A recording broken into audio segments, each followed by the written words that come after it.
दिसांनी जेजूशी येवन विचारलें, स्वर्गाराज्यान सगळेवून व्हड कोण?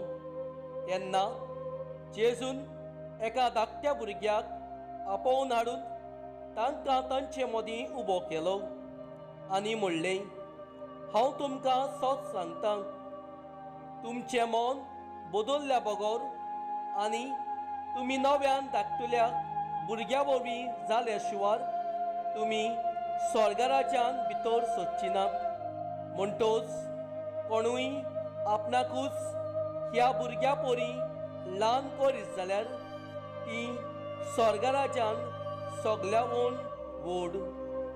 पळयात, ह्या धाकटुल्यांतल्या एकल्याची लेगून तुमी बेपरवा करूं न्हय, कारण हांव तुमकां सांगतां, तांची राखण करतात ते दूत स्वर्गार आसत्या म्हज्या बापाचे मुखामल थांबोन आसतना पळोवन आसात।